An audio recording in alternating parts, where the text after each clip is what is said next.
Hello and good evening, America. I'm Brittany Brackett, and this is your Onyx News. Live from Onyx News Universal Studios.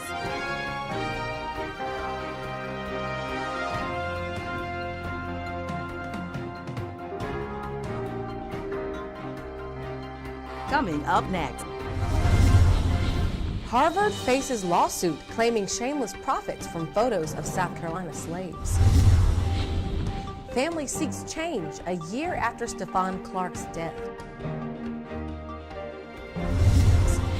Harvard University is in trouble over a lawsuit that claims that slave daguerreotypes were used without consent of the rightful owner and not the Harvard biologist Louis Agassiz who discovered them. The suit names Tamara Lanier as the great-great-great-granddaughter of one of these slaves and explains how Harvard has profited off of history that is not their own. According to AP News, the suit also alleges that by contesting Miss Lanier's claim of lineage, Harvard is shamelessly capitalizing on the intentional damage done to Black Americans' genealogy by a century's worth of politics that forcibly separated families, erased slaves' family names, withheld birth and death records, and criminalized literacy. Onyx News correspondent Nell Johnson joins us with more on this. Nell?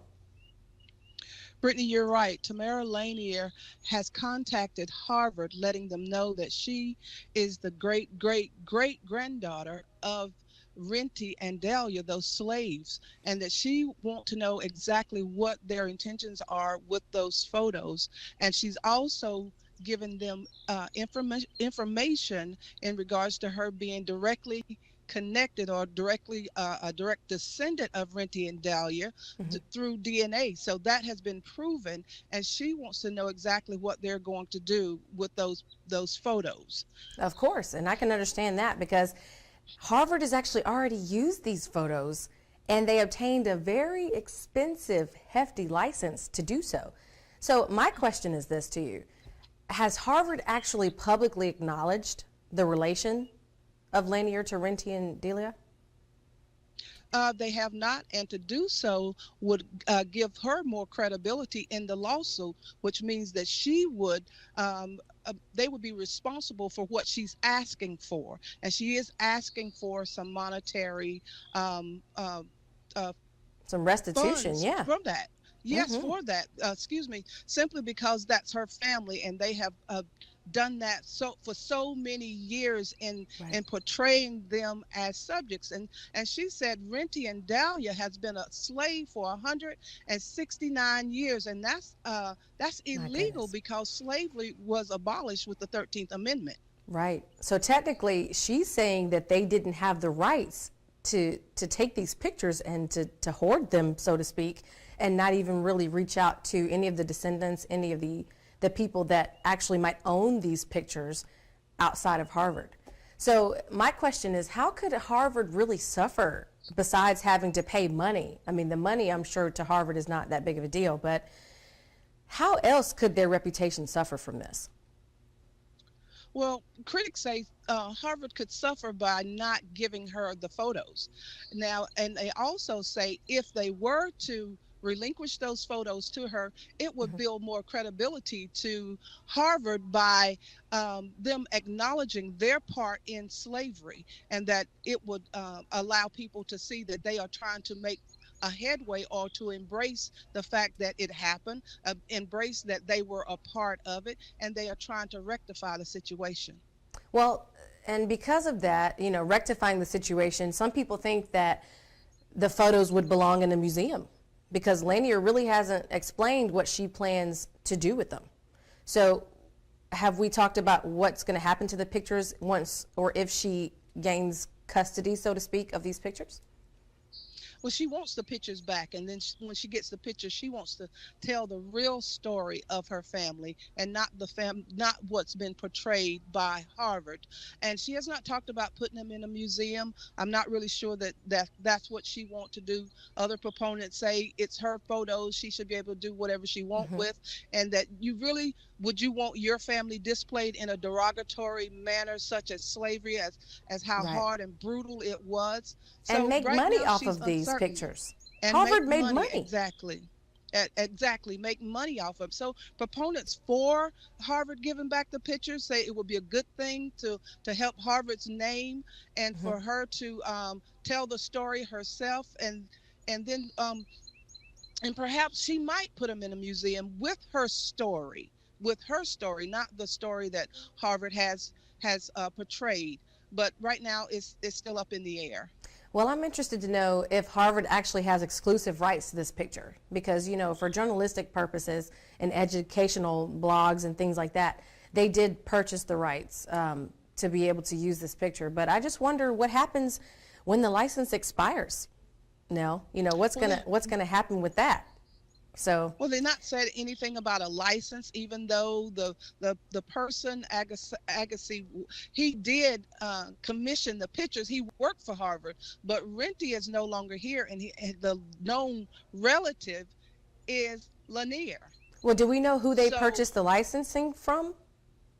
well, there was no licensing back then for that. You just did what you wanted to do. No, That recently, you for them to be able well, for that licensing fee. but but Harvard still has is Harvard. There is no license. There is no license for that. Harvard has it because no one has come forward until now, until Ms. Tamara. No one has come forward. And Well, how likely is it that a family member would come forward right, when you see a picture of a slave member from the 1850. 1800s? Right. It's Well, from 1800s. This is very complicated, but I hope it works out for the owners. Thank you so much for your reporting. We're here to talk to Pastor Mark Burns about the Al Sharpton case with Stephon Clark. Up next. Do you have trouble falling asleep or wake up with a sore neck or headache? Then it's time you discovered MyPillow. Hello, I'm Mike Lindell, inventor of MyPillow. Just like you, I had problems sleeping. 10 years ago, I invented MyPillow. It took me 2 years to develop because I wanted to have everything you would ever want in a pillow. I made sure that you could adjust my patented fill so you could have the exact support you need as an individual regardless of your sleep position. I also wanted a pillow that would last, so I made my pillow machine washable and dryable. I back my pillow with a 10-year warranty and a 60-day money-back guarantee. Not only that, I do all my own manufacturing in my home state of Minnesota. I personally guarantee that my pillow will be the most comfortable pillow you'll ever own. Call now or go to mypillow.com. Use this promo code to save over 50% on a MyPillow 4-pack with 2 premium pillows and 2 Go Anywhere pillows. Order now. For the best night's sleep in the whole wide world, visit mypillow.com. This past Monday marked a year that Stephon Clark was shot by police in California who believed him to have a gun. And in reality, there was no gun, but he held a cell phone instead. To make matters worse, the officers weren't charged in the incident because of their belief Clark was truly a threat to them, supporting their actions to shoot and kill him. Al Sharpton said in his recent speech, "The legacy is we're going to pass legislation in Stephon's name. The legacy is that we won't stop fighting for justice in Stephon's name. You might have killed him a year ago, but you can't kill a movement." Pastor Mark Burns, President Trump supporter and pastor of Harvest Praise and Worship Center, joins us to share his views on this racial epidemic. Hello, Pastor Burns. Hello, Brittany. Happy to be here. So what movement do you think Pastor Al is referring to? Well, first of all, let's just say that it's a shameless death. It is a senseless death of Stephon Clark, 22-year-old, who was killed in Sacramento, California, at the hands of 2 police officers who thought he had a gun when all he had was a cell phone. And I think the movement that Reverend Al is talking about is the movement to bring awareness that there's so many African American men that have been killed and lives cut short at the hands of police officers. But there's also a understanding that there are white mass murderers who kill, for instance, the Charleston Nine, Right. to kill multiple black people inside of a church, but to walk out alive. And so there's a certain highest sense of tension with black suspects than there are with white suspects. And it appears that way in many cases. And in this case, this seems to be one of the ones that has caught the attention of Reverend Al Sharpton Right. and Attorney Crump, who also represented, excuse me, who represented other mothers of the movement victims And Crump who was killed at the hands of police officers. Crump has been known for supporting and being able to cover these cases. He and of course Al Sharpton have made a name for themselves being able to be in the news to protect these families that are dealing with this issue. And I mean, it is unfair. You know, there are so many different people who have been they've shot people on their job, or they have been in a situation where they have not been shot and they've killed 2 or 3 people. But these officers just seem to have more of a reasonable need to open fire instead of a necessary one. And I think that's what really upsets people, because they say, well, I thought he had a gun. And we all know that that's always been the argument when it comes to these officers. So Democrats recently blocked a measure that prevents them from using this as a defense, so to speak. So how do you think this is going to affect police interactions going forward? Do you think that'll be an excuse they use going forward? But I think there should be more education at the academy level when officers are being trained. And let's just make this clear: I don't think there's a war to kill African American men in this country by police officers, by no means. But I do understand that there's a heightened sense of alert when it comes to an African American suspect than it is for our white counterparts. And I think that's where it is, and that's where some of the education needs to really be understanding, is that in many cases Black people are not dangerous or violent people. We're just frustrated in many areas because of a lack of opportunity. And out of this lack of opportunity breeds aggression and breeds, potential illegal activities. And so officers who are called and sworn to protect and serve, going inside some of these areas in the urban centers of our nation, and they have a heightened sense of alert because of the frustration many of our African American men, brothers and sisters, show simply due to a lack of opportunities that are presented to themselves, which is why I'm happy that President Trump is tackling that head on. He's tackling by offering the opportunity zones so that we can help create wealth and help create job opportunities directly in the heart of our urban centers in our nation. So that's the real problem. That's the real issue. I think a twofold attack. Number one, officers need to be trained at the academy level. Like President Trump said himself, they should aim at the foot. They should aim at the legs. Police unions do want to add more training. To kill people. Right. They do want to add the more training, but they don't really want anything to change. They would rather just calm offenders first. In my opinion, I wouldn't think that calming offenders would involve shooting them in any way. It would involve an actual conversation. So, absolutely. There are lots of people who say that would be an issue too. You know, you're trying to calm someone, but you're shooting someone as they're running away. I don't think that's a way to calm the situation. So it's like Black men are being shot now with questions being asked later.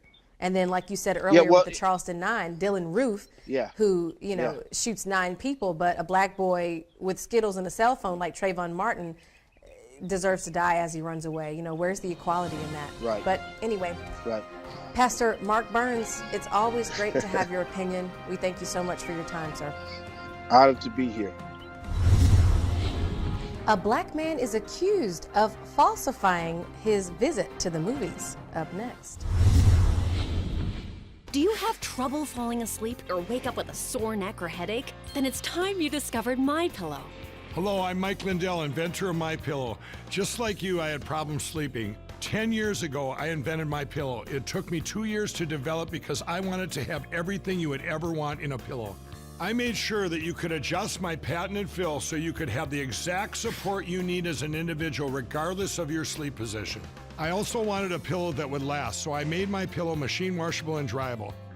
I back MyPillow with a 10-year warranty and a 60-day money-back guarantee. Not only that, I do all my own manufacturing in my home state of Minnesota. I personally guarantee that MyPillow will be the most comfortable pillow you'll ever own. Call now or go to mypillow.com. Use this promo code to save over 50% on a My Pillow 4-pack with 2 premium pillows and 2 Go Anywhere pillows. Order now. For the best night's sleep in the whole wide world, visit mypillow.com. Larry Shelton was only trying to show love to the Captain Marvel movement when out of nowhere, a movie theater manager tried to accuse him of sneaking into the movie he'd been watching. Shelton took a brief detour to the restroom and to refill his drink, but the manager caused a scene in the actual theater, which could have been prevented. The customer is always right. Doesn't this manager know this #1 rule of customer service? Onyx News reporter Nell Johnson shares the whole story. Nell? Yeah, this really is a bizarre story. He went to the restroom and refilled his cup, and on his way back, the manager stopped him and said the employees, I think 2 or 3 other employees behind the counter, said he came in through the exit door, and he thought he was joking because he said, "Oh, come on, man, you got to be kidding me." And he said, "No, show me your ticket." Then Shelton proceeds to say, go look at the tape. Go look at the tape, and went on back and sat down. Now, he recorded the incident when they sent the security guard into the movie theater and asked him to leave because they had asked him to leave, and he refused to leave. And because he refused to leave, the cops were called in as well. You know, this just goes back to all of these other stories that we've seen in the news. People do things excessively. You know what I mean? It's rough when you are demanded to behave in a different way than other people do. It's really difficult, and that's part of the reason why Shelton had such a problem with this, because the manager assumed that he was lying, and of course that's offensive to him because he's a paying customer. But now I just wonder, should the manager really be held to a certain standard with the code of conduct as well, more than just a slap on the wrist? I mean, what should really happen for this behavior? Well, both sides are there's sides for Shelton, there's sides for the manager. The manager asked to see the ticket stub. Shelton refused. Obviously, he's already annoyed by this time and asked him to go look at the tape. He just wanted to go look at the tape, but the manager can't go look at the tape because he don't have that leeway. So proponents for Shelton say it's just another black man being stopped, pulled out of the lineup, so to speak, just because they can. And others say he just should have complied, and you wouldn't be in this mess, nor would I be talking about this situation. So you got 2 sides of the story. Right. Again, if he had complied with what the manager said, we wouldn't be having this conversation now. But since he didn't, we are having a conversation. Right. And being a black man and all of the things that are going on in the world today in regards to a black man, I can see how he could be frustrated off the bat. And of course, you know, it is frustrating also to be told to comply all the time. You know, unfortunately, as a black person, it is difficult to feel as comfortable as some whites may when you're dealing with certain situations. You already feel as though you're being accused or made to feel as if you're guilty in a way. And because of that, AMC has actually issued a statement of apology. This is what it said. It said, in part, AMC deeply regrets that this avoidable situation occurred. Based on our initial investigation, including interviews with the theater staff and our outreach to the guest, this situation could have been handled differently to minimize frustration, and we've offered our sincere apologies to Mr. Shelton. I just wonder how Shelton is really going to handle all of this, because it says that he's not really interested in free popcorn and tickets. So what do you think is going to happen from this treatment now? I mean, Black Lives Matter, what are they doing to support all this? Well, Black Lives Matter is asking that everyone boycott AMC movie theaters. And Mr. Shelton said he's going to file a lawsuit. Now, I can understand his frustration or in the fact that it's kind of unlikely that someone would enter an exit door with an AMC cup, which means he would have to have had it prior to. So the people behind the counter really didn't ascertain the situation properly. Right. But again, had he complied with the manager's request, just show your stuff and keep a level head, then this situation wouldn't have occurred at all. And we've got a little less than a minute now, but I just want people to be more sensitive to this behavior. What can people really do to curb their assumptions of how to be sensitive to this kind of behavior? What can they do? Well, it's a matter of fact, take a look at the situation before you jump to any conclusions, and give people the opportunity, as the manager did, gave them an opportunity to show the stub. But when he didn't, was it really worth calling in the security? Was it really worth calling in the police for I that agree. one incident? Well, So no, it's kind of a touchy situation. tough. There's no real quick answer for it. Yeah. We still need to keep the conversation of race in the forefront of our minds and just do the right thing. Well, unfortunately, race is still a very tough topic, and this is just unfortunate. Hopefully AMC can recover. Thank you, Nell. New York City students hold a lock-in to get their faculty's attention. Coming up. Do you have trouble falling asleep or wake up with a sore neck or headache? Then it's time you discovered MyPillow. Hello, I'm Mike Lindell, inventor of MyPillow. Just like you, I had problems sleeping. 10 years ago, I invented MyPillow. It took me 2 years to develop because I wanted to have everything you would ever want in a pillow. I made sure that you could adjust my patented fill so you could have the exact support you need as an individual, regardless of your sleep position. I also wanted a pillow that would last, so I made MyPillow machine washable and dryable. I back MyPillow with a 10-year warranty and a 60-day money-back guarantee. Not only that, I do all my own manufacturing in my home state of Minnesota.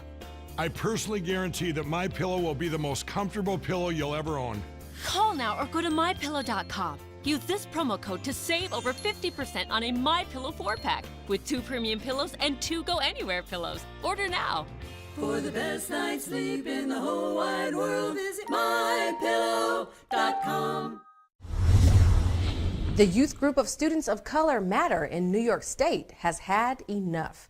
Because of racial slurs and other profane behavior hurled toward black students over recent years, they made a decision to hold a lock-in to get the attention of administration to encourage much needed change. Students created a list with specific demands, and after a 4-day stint, they emerged as respected youth activists. Onyx correspondent April Phelps shares more on this. April. Yes, the students had protested because they felt like their race was not being seen. Their race was an issue for some of the white students. What had happened was a video where some white students had made some racial slurs, had actually resurfaced, that had happened over a year ago. And so out of this, there was no disciplinary actions that were taken on any of the students that had done the video. There were nothing that was done to them at all. And so the black students that were there, they felt as if that they were being it was a biased situation. They were fed up. And so because of that, exactly, because of that, they protested, and they made a list of about 20 different things that they were demanding that be taken place in this school, because this was an elite school in the Bronx. And so everyone that was there deserved to be there. What were some of those demands that they requested, April? They did demand that that as far as the teachers of color, that retention be there for the students and for the teachers. So, you know, they don't feel like they're being pushed to be to leave the school. They don't feel like they're being pushed to even not teach there anymore. Those are just some of the things. They had a list of those things that were posted outside of the school and also on their website as well.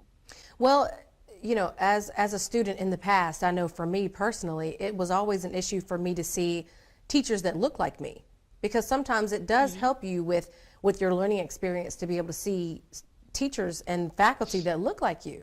That makes you feel like, oh, well, I can actually be like this person. So, I mean, that does play a huge role in being able to be successful in school and beyond. So even with implementing some of these demands, do we know how fast the school really plans to do this? Are they in a rush? Our sources don't say how fast they are intending on making these adjustments, but these students are not going to let up at all in order to see this into fruition. One of the girls, Miss Allie, is 17. She is a senior. She is one of the organizers of the coalition of the protest. She's one of those organizers, and you know they just feel like they've been slighted because of their color, Right. and not for anything else. It's just based off of color. She said that this is not a small problem, that this is actually a bigger It's problem. been ongoing. And Right. the reason she feels that it is a bigger problem is because it was swept under the rug as if it never happened. Now, out of those students that did the video, one actually dropped out, and 3 were suspended, and one of those white students did Well- not have any discipline to them at all. Well, here's a question for you. Considering all that's going on, you would think that some of these students might need counseling as well. You know, I just kind of want to know, has the faculty shown any remorse for what's happened? I mean, we know that Monday through Thursday the students were locked in the school, and the faculty couldn't really teach or anything, but do they have any remorse that they're showing for what's happened? Aside Actually, from making the demands, come to fruition?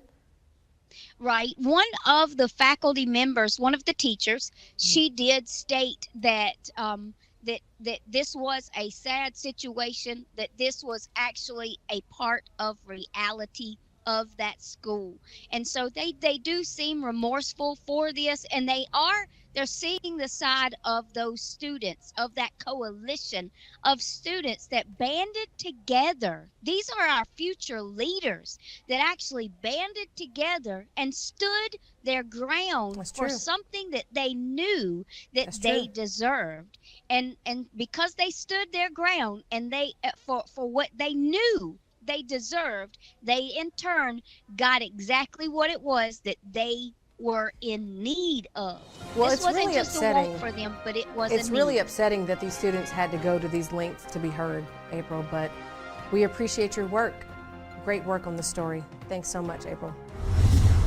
As always, we so much appreciate you watching Onyx News. We love to bring you news from a Black perspective. I'm Brittany Brackett. Thank you so much for checking out all of our media outlets and for keeping in touch. We look forward to seeing you right here tomorrow. Once again, Brittany Brackett here with Onyx News. Have a good night.